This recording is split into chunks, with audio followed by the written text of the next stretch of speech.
Thank you for joining the Afro-Asian Solidarity Conversation series. My name is Yuichiro Onishi. I'm faculty in the Department of African American and African Studies and Asian American Studies program at the University of Minnesota. I'm also acting director of the Immigration History Research Center. In our series, we hope to explore Afro-Asian solidarity in arts, everyday life, social movements, and history as a way of understanding how communities of struggle, care, and cooperation are forged in unlikely and compelling ways. We also consider Afro-Asian solidarity as a way of shaping new social relations and futures, as well as creative energies and practices in the present. We planned this event before the current policing crisis. The horrific killing of George Floyd has intensified the demand for racial justice and police abolition in powerful ways. The multitude of people are on the streets day in, day out, engaging in struggles and direct democracy at the grassroots. I also want to acknowledge that this particular crisis has issued a challenge where Afro-Asian solidarity is concerned. One of the 4 officers charged for the killing is an Asian American officer. We hope that this series can offer a different viewpoint so that we can dedicate ourselves to the cause of not just freedom, but most important, demilitarization through sustainable solidarity building and activism. Today's conversation is an inaugural forum featuring Emma Sapong, journalist and writer. We will focus on her Minnesota Public Radio Enterprise story that was published back in October 2016. It is a tale of African immigrants and Hmong American farmers finding each other in the Minneapolis Farmers Market. Emma Sapong is an award-winning journalist with more than 20 years of experience, specializing in coverage of communities of color, immigrant businesses, and racial disparities. She's skilled in digital, print, and audio journalism, and she's held staff positions at Sandusky Register in Ohio, Buffalo News in New York, and Minnesota Public Radio. A Liberian American, she built her career on diversity and inclusion, reporting on the marginalized and other populations traditionally overlooked by mainstream media. She has a proven record of uncovering systemic injustices. In recent years, her investigative stories galvanized legislative changes and overhauls in Minnesota and New York. She has won local and national awards for her coverage, the balanced and nuanced coverage and reporting that push back on stereotypes and exposed inequities.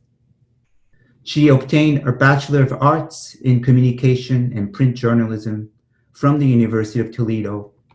Currently, she's working on her MFA in Creative Writing at Augsburg College and teaching a communication course at Dakota County Technical College. Emma, thank you so much for joining the conversation today. Thanks so much for having me. It is an honor to be part of this series. So I thought maybe we could have you give us a brief synopsis of this story to help contextualize our conversation and also a goal. All right.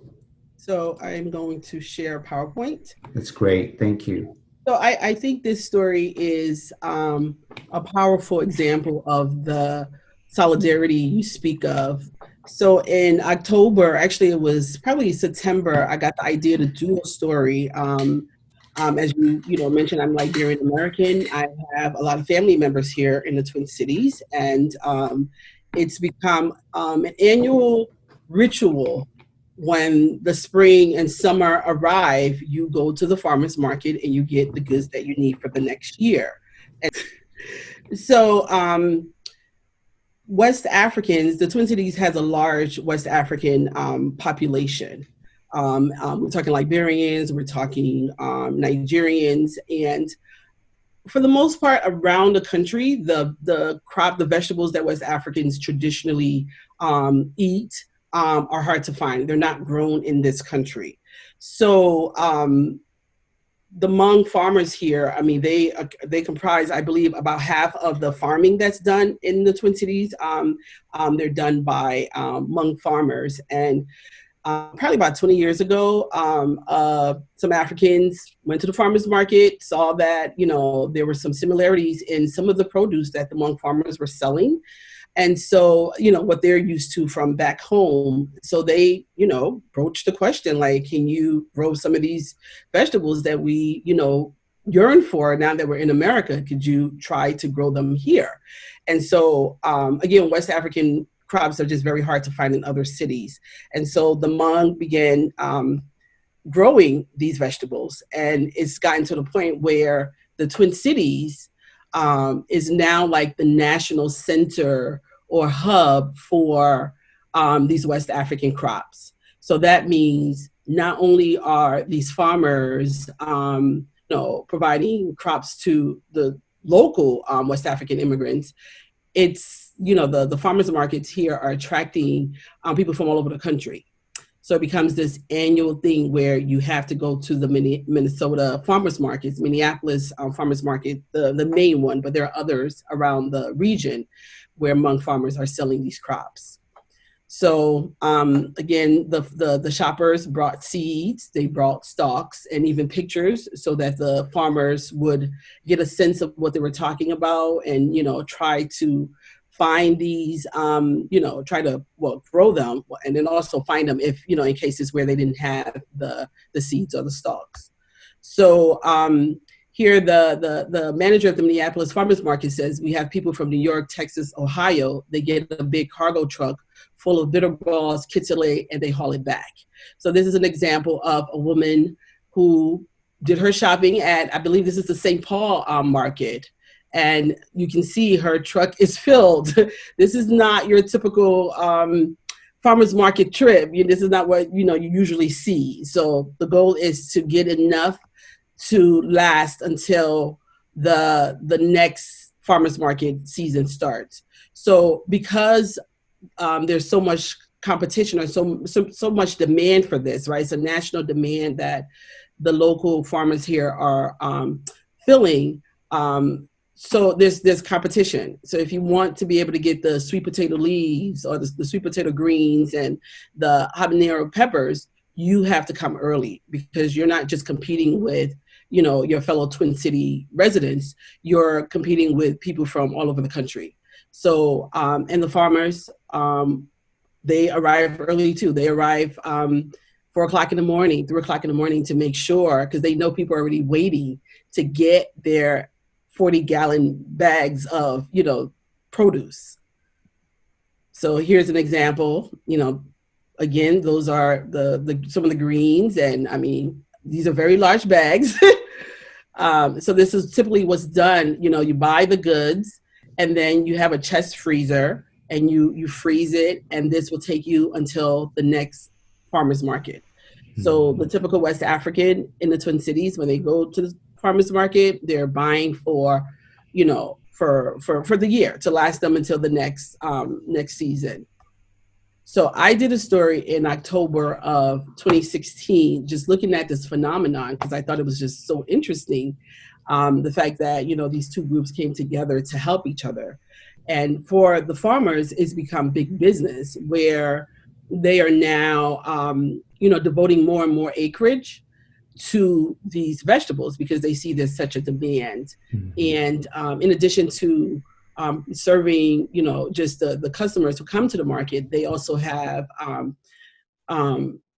deals, I guess you could say, where they're supplying ethnic stores around the country. So they're selling in bulk to these different, so now they're, suppliers. So that's another stream of revenue for local farmers. So so I feature in the story that I did, I featured a family from Minot, North Dakota. They had driven 8 hours to come to the farmers market. They arrived at 5. And this is the husband, like he's, taking a sniff of the habaneros. They were so happy to be at the farmers market. As you can see, the moon is still out. And so this farmer, knew, to have everything out because, these customers come early. So they shopped for about 2 hours. This is the family's vehicle, and it's packed. And they spent $500. But when I interviewed Blamo Cully, he, said he wished he had brought 1,000 because he was just so impressed with the amount of produce. I mean, he had not seen anything like it, and it was almost like being back home in Liberia. So he was just really, just over the moon, just very excited. So yeah, that's an overview of the story. Thank you, Emma. You're welcome. Oh, that's great. Thanks so much. Mhm. So I wanted you to maybe elaborate on where the inspiration came from. Was there anything specific from your past about food and immigrant lives that helped you shape the story? Yes. Well, I was born and raised for the most part in New York City, but I had a interlude in my childhood where I was in Liberia, and I lived there from about age 2 to about 7. So when I first really got introduced to solid foods, it was Liberian food. And so when I came back to the States as a 7-year-old, the foods that I was used to, familiar with, we can find in New York City, like the potato greens, the cassava leaf. Those things were not around, and so it was that yearning, that yearning for a taste of home. So I'm very familiar with that feeling. I mean, my mother would try to kind of concoct substitutes, or try to mimic like use spinach instead of the sweet potato greens. She would try to use spinach and use the red palm oil, but it just wasn't the same. And there were times when, someone would go back to Liberia and be able to come back with some of these, produce, and we will all be happy, like, oh, finally we get to eat what we've been yearning for.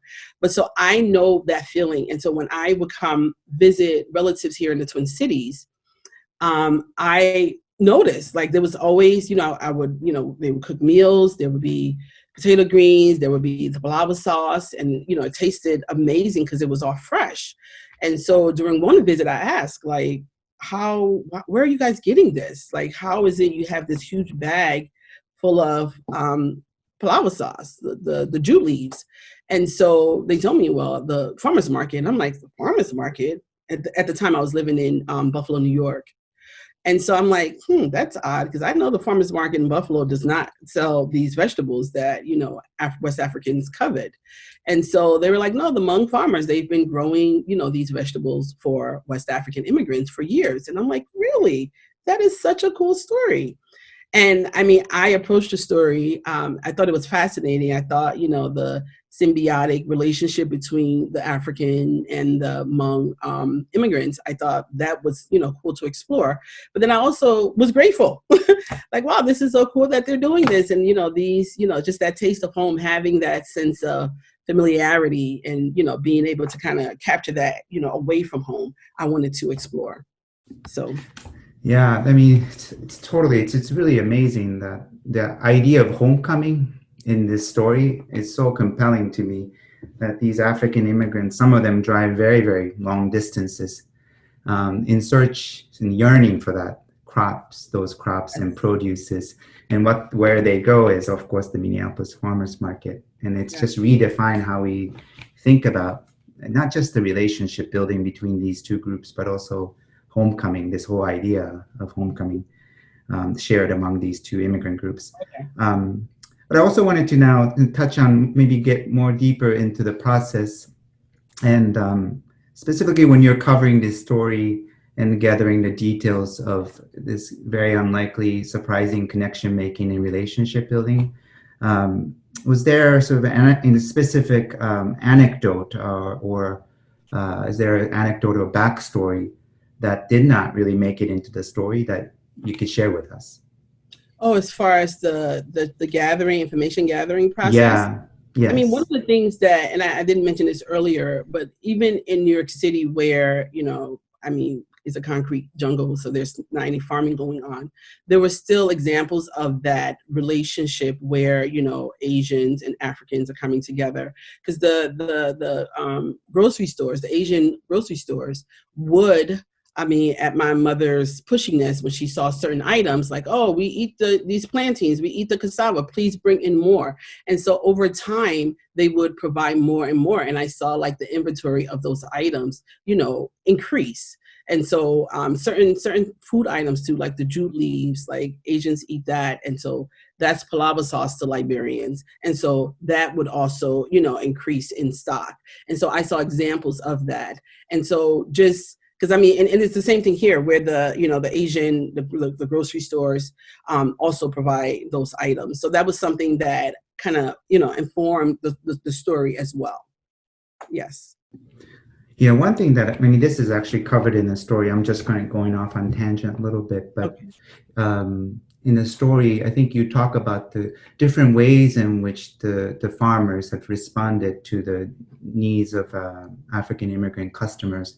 And you said that the Hmong American farmers were the one who were willing to kind of take the seeds and experiment and cultivate and grow. But there are white farmers there as well, but they're not so willing or eager to take on this not task, but experiment. Yes. Yeah. And the thing is, the white farmers that I spoke to, and I guess this would be an example of something I didn't make it into the story. I do allude to it a bit, but the white farmers I spoke to, they saw the brisk business that the Hmong farmers were doing. Because I mean, as far as like data from the USDA, like farmers markets, as far as, just overall revenue, have plateaued.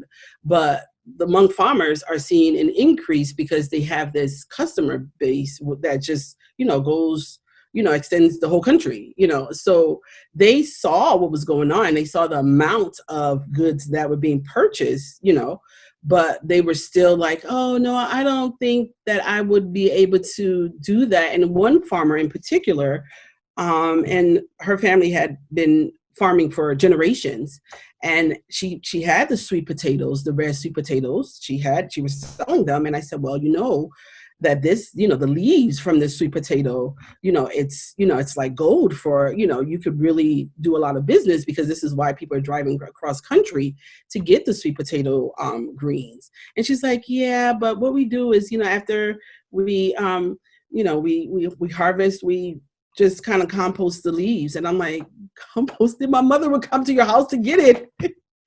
So, but I mean, the opportunity is there, but they're just not taking advantage of it. And they have the crops.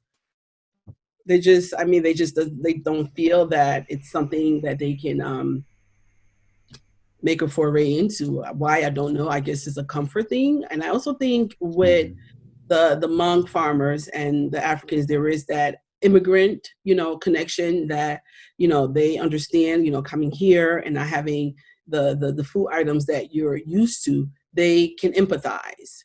So they, responded in that way because they know the feeling. So I think there was just that disconnect with the white farmers. Mm-hmm. Yes. Yeah, I mean, I wrote about this a little bit, but I really did feel that ethos of mutual aid when I read your story. There was this kind of emotive power that I felt in a way the story was presented. And you really captured how these two groups were responding to each other, recognizing the needs of others.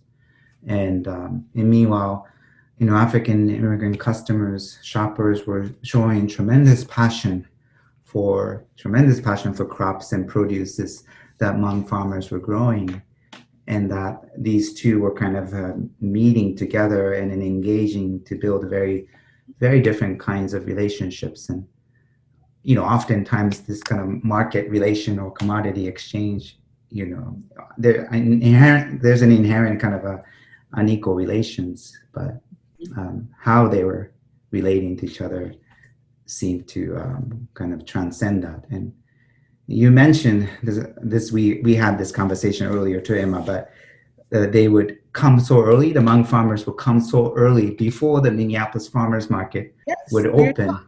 Yeah, 3:00.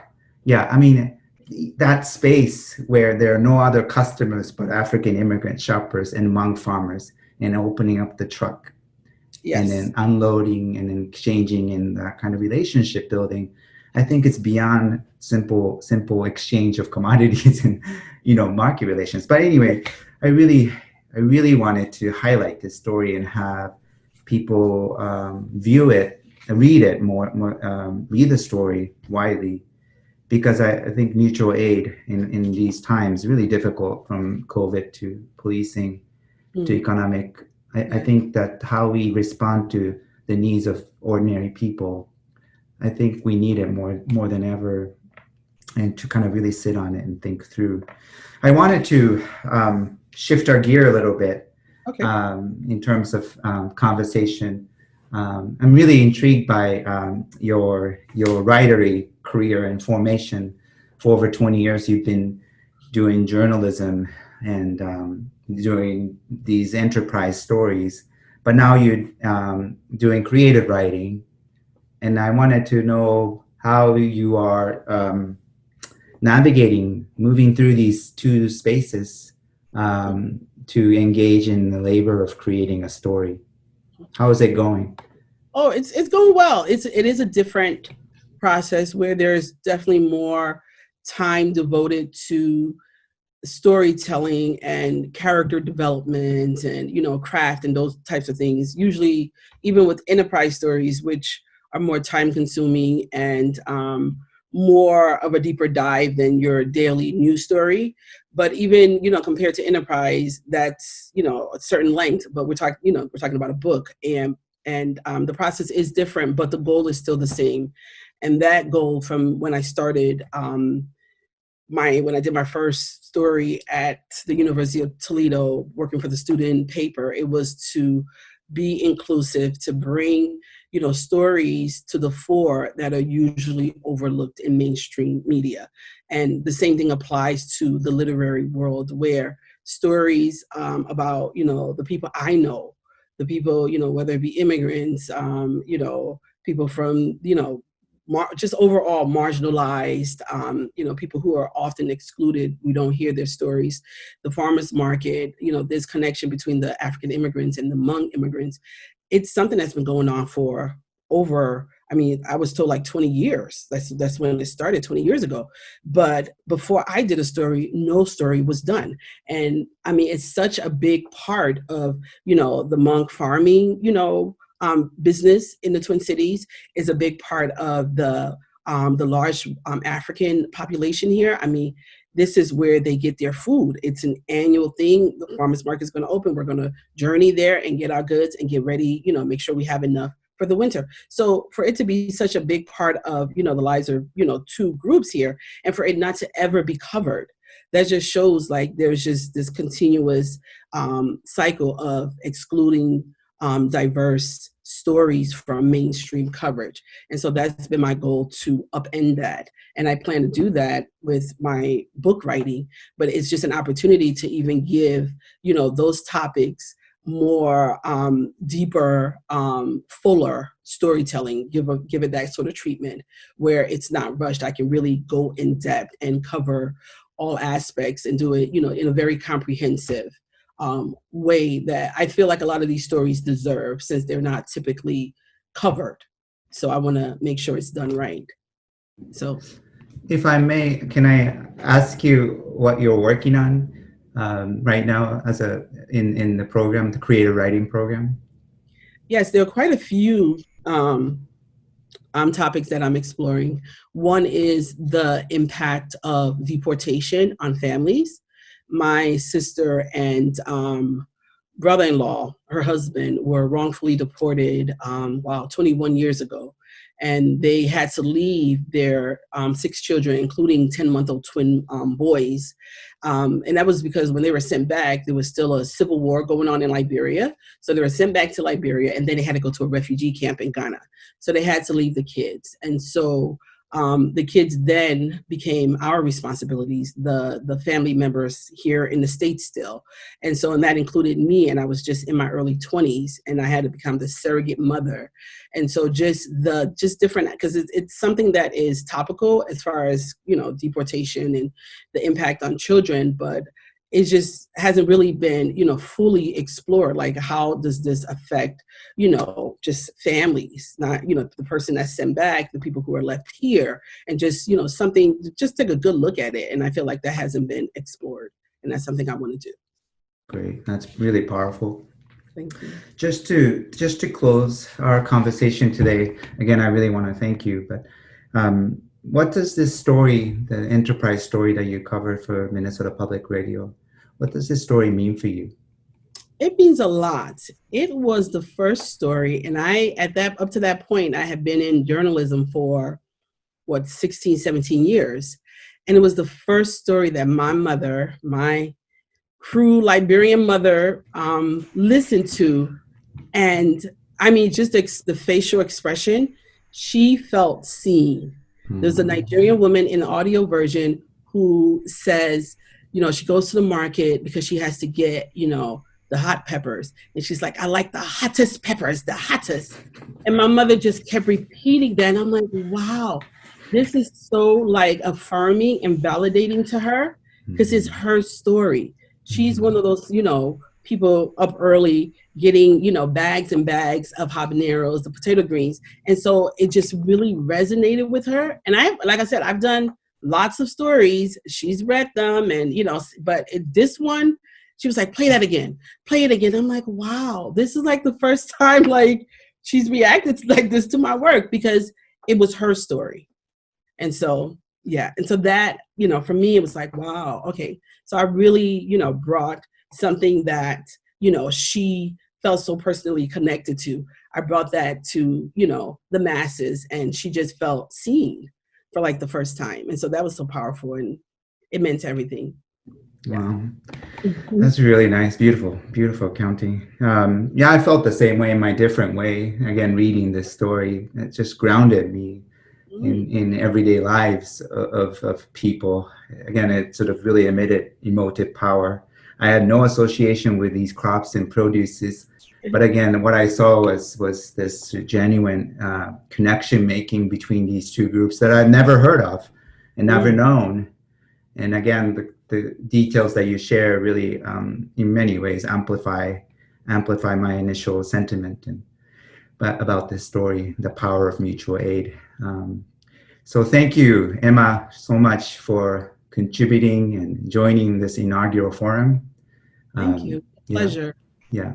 And good luck with your creative writing endeavor. I'm looking forward to it. Thank you. Yes. All right. Take care now. Take care. You too. Bye. Thank you for visiting our video. I'm Beth Cleary. I'm Peter Ratcliffe, and this is Orso, the library dog. We are the co-founders and co-executive directors of the East Side Freedom Library in St. Paul, Minnesota. Our mission is to inspire solidarity, work for justice, and advocate for equity for all. If you enjoy our programming and want to support our work, please visit our website, eastsidefreedomlibrary.org.